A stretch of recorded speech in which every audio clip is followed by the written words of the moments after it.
Hello, what's up everybody? We're back with another video. This time we're diving deep into the heart of London town. Now London, land of Big Ben, red phone booths and those guys in the funny hats guarding the palace. It's a city that's captured the imaginations of millions, but let's be real for a second. Tourists, myself included, can sometimes be a little, well, clueless. So if you're planning a trip across the pond anytime soon, do yourself a favor and pay attention. Today, we're exposing the biggest tourist traps and faux pas that make Londoners cringe. All right, let's kick things off with a classic blunder that'll have you sticking out like a sore thumb. Standing on the left side of the escalator. Picture this, you're fresh off the plane, buzzing with excitement, ready to conquer the London Underground. The city is calling your name, and you're eager to dive into its bustling energy. You hit the escalator and BAM! You've instantly committed a cardinal sin. It's like stepping into a minefield without a map. See, in the tube, the left side is sacred ground, reserved for those who are in a hurry. It's an unspoken rule, a code of conduct that every Londoner knows by heart. Think of it like the fast lane on a highway, except instead of cars, you've got a sea of humanity rushing to catch the next train. The left side is for the movers and shakers, the ones who have places to be and people to see. You'll see them flying past, briefcases in hand, a determined look in their eyes. They're not just walking, they're on a mission, a race against time. These people, my friends, are on a mission, and they don't have time for dawdling. Every second counts in their world, and they navigate the tube with the precision of a seasoned pro. So unless you want to feel the wrath of 1,000 commuters, do yourself a favor and stick to the right. It's a simple gesture, but it shows that you're aware of the local customs and respectful of the flow. Trust me, your fellow passengers will thank you for it. It's all about harmony and efficiency in the underground. When everyone follows the rules, the system works like a well-oiled machine. Now let's talk about why this rule is so important. The London Underground is one of the busiest transit systems in the world. With millions of passengers using it daily, any disruption can cause a ripple effect. Imagine a crowded station during rush hour. People are packed like sardines, and every second of delay can mean missing a train. Standing on the left side of the escalator can create a bottleneck, slowing down the flow of traffic. This can lead to frustration, missed connections, and a lot of unnecessary stress. By standing on the right, you're helping to keep things moving smoothly. It's a small act of consideration that makes a big difference. Plus, blending in with the locals can enhance your travel experience. You'll feel more like a part of the city rather than just a visitor. It's these little things that can make your trip more enjoyable and memorable. So next time you're in London, remember the golden rule of the escalator. Stand on the right, walk on the left. It's a simple guideline, but it can save you a lot of hassle and help you navigate the city like a pro. And who knows, you might even earn a nod of approval from a seasoned commuter.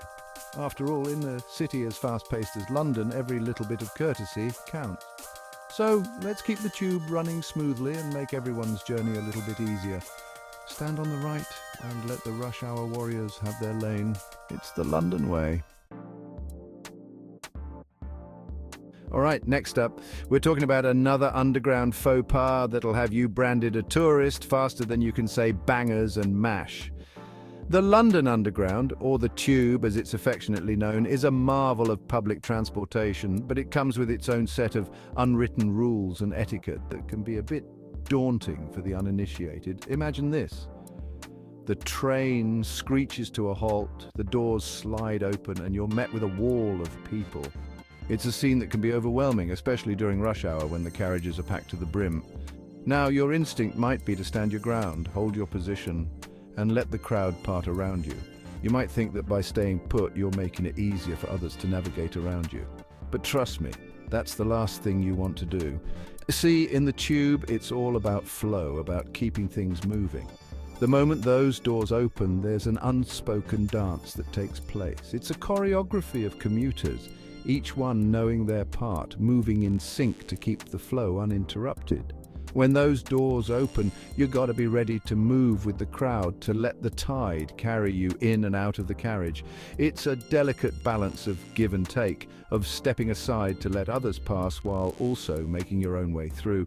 Don't be afraid to get a little cozy with your fellow passengers. In the tube, personal space is a luxury that few can afford, especially during peak hours. You'll find yourself shoulder to shoulder, sometimes even closer, with complete strangers. This isn't the time to be shy or reserved. Embrace the close quarters and understand that everyone is in the same boat, or rather the same carriage. A little bit of patience and understanding goes a long way. Embrace the chaos, embrace the close quarters, and for goodness sake, don't block the doors. Blocking the doors is one of the cardinal sins of tube travel. It disrupts the flow, causes delays, and earns you the ire of your fellow passengers. Remember, time is of the essence down here, and nobody wants to miss their stop because you're too busy checking your Instagram feed. The tube operates on a tight schedule, and every second counts. So keep your eyes up, stay alert, and be ready to move when the time comes. The tube is a microcosm of London itself, fast-paced, bustling, and full of life. By understanding and respecting its unwritten rules, you'll not only make your journey smoother, but also gain a deeper appreciation for this iconic part of the city's fabric. So next time you find yourself on the tube, remember the dance, go with the flow, and enjoy the ride. Okay, let's move on to something a little less about etiquette and more about, well, not sounding like a complete tourist. I'm talking about place names, those tricky little buggers that can trip you up if you're not careful. Now, London is a city steeped in history, which means it's got a lot of old, weird, and wonderful place names. Names that might look perfectly normal on paper but sound like a completely different language when you try to pronounce them out loud. Take, for instance, the word Leicester. It looks like it should be pronounced Leicester, right?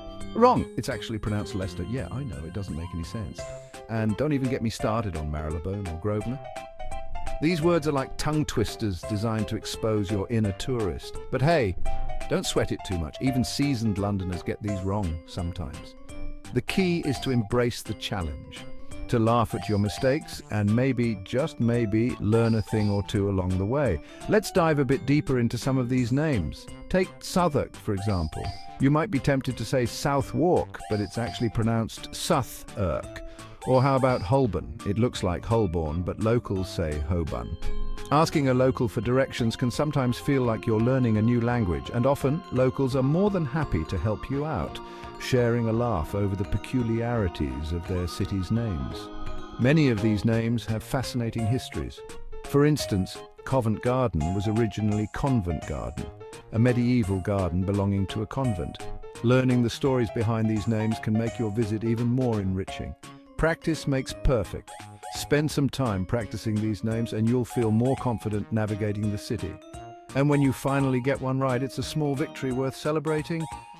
There are even apps available that can help you with pronunciation, turning this challenge into a fun learning experience. Use these tools to your advantage, and soon you'll be pronouncing names like a local. And who knows, you might even impress a local or two with your newfound skills. Remember, it's all part of the adventure. Embrace the quirks, enjoy the journey, and make the most of your time in this incredible city. London is a city of endless discoveries, and mastering its place names is just one of the many ways to connect with its rich tapestry of history and culture. So go ahead, explore, make mistakes, learn, and most importantly, have fun. After all, that's what travel is all about. Happy travels, and may your adventures in London be filled with wonderful memories and perfectly pronounced place names. So there you have it, folks. A little glimpse into the world of London's biggest tourist mistakes. Remember, traveling is all about embracing new experiences, even the awkward ones. So next time you're in London, ditch the tourist playbook, channel your inner Londoner, and who knows, you might just blend in with the locals. If you enjoyed this video, be sure to give it a big thumbs up and subscribe to the channel for more travel tips, tricks, and adventures. And when you're ready to embark on your own journey, use our affiliate link in the description to book your trip. By doing so, you'll not only save money, but also support our channel and help us continue bringing you the best travel content. Until next time, keep exploring, keep laughing, and keep those cameras rolling.